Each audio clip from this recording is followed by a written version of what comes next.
Hello കുട്ടീസ്, ഒന്നാം class തഫീമുൽ ഖിറാഅയുടെ 4ാമത്തെ chapter ഭാഗം 3.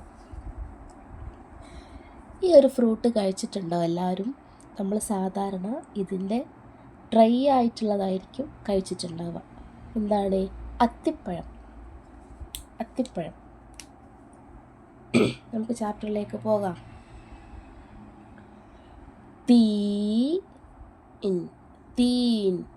തീൻ എന്ന് പറയുമ്പോൾ എന്താണ്? അത്തിപ്പഴം. നമ്മൾ തീ എന്ന അക്ഷരം കഴിഞ്ഞ ചാപ്റ്ററിൽ പഠിച്ചിട്ടുണ്ട് അല്ലേ? തീൻ. ഇതിൽ നമ്മൾ ഷദ് കൊടുത്തിട്ടുള്ള തായിനെയാണ് പഠിക്കുന്നത്. നമ്മൾ മുന്നേ ഷദ് കൊടുത്തിട്ടുള്ള ബാ പഠിച്ചിട്ടുണ്ട് അല്ലേ? ഷദ് കൊടുക്കുമ്പോൾ അത് എന്താകും? കട്ടി കൂടും അക്ഷരത്തിന് അല്ലേ? ഇനി നമുക്ക് ഷദ് കൊടുത്തിട്ടുള്ള തായിനെ നോക്കാം. റാ ത ബ, റത്തബ. കണ്ടോ? ത എന്നുള്ളത് ത കട്ടിക്കൂടി അല്ലേ? റത്തബ. ബിത്തു.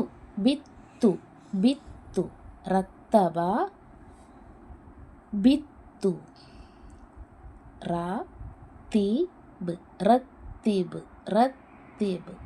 റത്തബ ബിത്തു റത്തീബ്. ത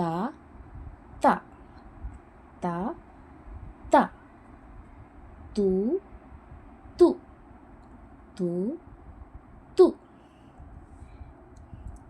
തി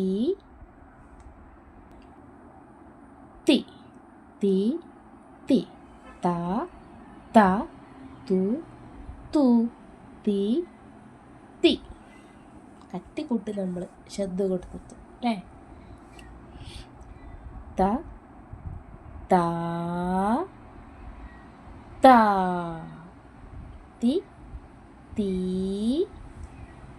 തീ തു തൂ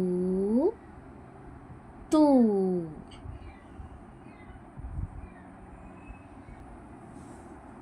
ഇനി നമുക്ക് അടുത്ത പേജ് നോക്കാം. നുറക്കിബു കലിമ. നമുക്ക് കുറേ അക്ഷരങ്ങൾ ഇവിടെ കൊടുത്തിട്ടുണ്ട്. ഈ ഒരു പ്രവർത്തനം നമ്മൾ ഇതുവരെ ചെയ്തിട്ടില്ല അല്ലേ?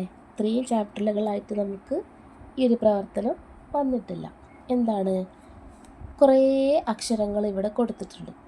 ആ അക്ഷരങ്ങളൊക്കെ കൂട്ടിയിട്ട് ചില അക്ഷരങ്ങളൊക്കെ കൂട്ടിയിട്ട് നമ്മൾ എന്ത് ചെയ്യണം? വാക്കുകൾ ഉണ്ടാക്കണം. ഒരു ഉദാഹരണം ഇവിടെ ഉണ്ട്. എന്ത്? ബാത്ത എന്നത് കണ്ടോ? ഇവിടെ ബാ ഉണ്ട്, ഇവിടെ ത ഉണ്ട്. ഇത് രണ്ടും കൂടെ കൂടിയപ്പോൾ എന്തായി? ബാത്ത എന്നായി. അതുപോലെ നമ്മൾ 2-3 അക്ഷരങ്ങളൊക്കെ ചേർത്തിട്ട് എന്ത് ചെയ്യുക? വാക്കിനെ ഉണ്ടാക്കണം. എങ്ങനെയൊക്കെ പറ്റും നമുക്ക്? ഇവിടെ കണ്ടോ? ലാസ്റ്റിൽ ബുൻ. അപ്പോൾ എന്തായി? അബുൻ അല്ലേ? അബുൻ ആയില്ലേ? പിന്നെയോ പിന്നെ നമുക്ക് എന്ത് പറ്റും? ചേർത്ത് ബി ചേർത്ത് എന്ത് ചെയ്യാൻ പറ്റും? അബീ എഴുതാം. അതുപോലെ താ ബൂ തുൻ. താ ബൂ തുൻ ഒരു വാക്കായി അല്ലേ? പിന്നെയോ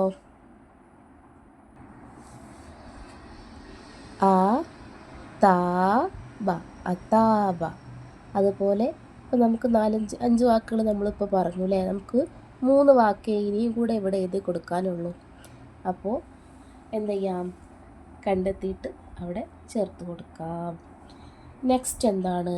നുഫരിഖ്. അതായത് അവിടെ ഒരു വാക്ക് കൊടുത്തിട്ടുണ്ട്. ഉദാഹരണം ഇവിടെ കൊടുത്തിട്ടുണ്ട്. എന്ത്? അത്തൂബു എന്നതിൽ 4 അക്ഷരങ്ങളുണ്ട്. ആ 4 അക്ഷരത്തിന് നമ്മൾ എന്ത് ചെയ്തിട്ടുണ്ട്? വേർതിരിച്ച് എഴുതി കൊടുത്തിട്ടുണ്ട്. തൂന്ന് നീട്ടാനുള്ള വാവ്, പിന്നെ ബു. അതുപോലെ ഇവിടെ തബ്ബത്ത് എന്ന് എന്ത് ചെയ്തിട്ടുണ്ട്? കൂട്ടി എഴുതിയിട്ടുണ്ട്. അതിനെ നമ്മളിവിടെ വേർപ്പെടുത്തിയിട്ട് എഴുതി കൊടുക്കാം. ത വേറെ, ബ വേറെ, ത് വേറെ. കണ്ടോ?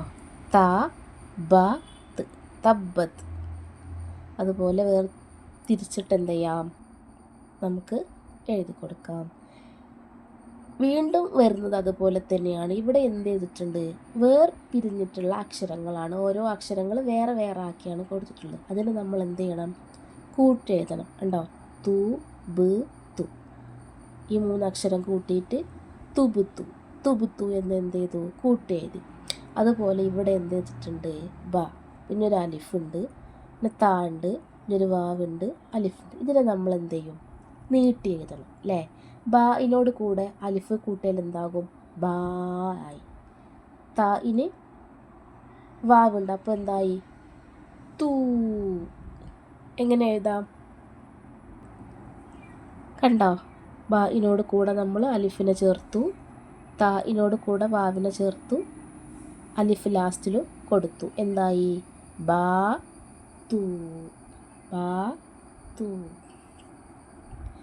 പിന്നെന്താണ്, ഇവിടെ 2 ആയത്തിൻ്റെ ഭാഗങ്ങൾ കൊടുത്തിട്ടുണ്ട്. അതിൽ നിന്നും താ ഉൽ മുഷദ്ദദ, ഷദ്ദുള്ള തായിനെ നമ്മൾ എന്ത് ചെയ്യുക, കണ്ടുപിടിക്കാം. വത്തീനി വസ്സൈത്തൂൻ, വത്തീനി വസ്സൈത്തൂൻ. ഇതിൽ നമ്മൾ ഷദ്ദുള്ള താ എവിടെയാണ് വരുന്നത്, വത്തീനി എന്നതിൽ എന്തുണ്ട്, ഷദ്ദുള്ളൊരു താ. ഈ ഒരു ഭാഗത്ത് വരുമ്പോൾ ഇവിടെ ഷദ്ദുള്ള താ ഇല്ല അല്ലേ. നെക്സ്റ്റോ ഫത്താഹുൽ അലീം, ഫത്താഹുൽ അലീം എന്നതിൽ ഇവിടെ ഒരു ഷദ്ദുള്ള താ വരുന്നുണ്ട്. പിന്നെന്താണ്, നഖ്റഉ മിനൽ ഖുർആനി, 2 ഖുർആനിൽ നിന്നുള്ള 2 വാക്കുകൾ കൊടുത്തിട്ടുണ്ട്. തഅ്തി, തഅ്തി, തൂബു, തൂബു. അപ്പോൾ ഇത്രയും കാര്യങ്ങളാണ് നമുക്ക് ഈ ഒരു ചാപ്റ്ററിൽ വരുന്നത്. തായിനെ നമ്മൾ ശ്രദ്ധ കൊടുക്കുക. അപ്പോൾ എല്ലാവർക്കും മനസ്സിലായിട്ടുണ്ട് എന്ന് വിചാരിക്കുന്നു. നെക്സ്റ്റ് ചാപ്റ്ററിൻ്റെ ക്ലാസ്സുമായിട്ട് നമുക്ക് വീണ്ടും കാണാം.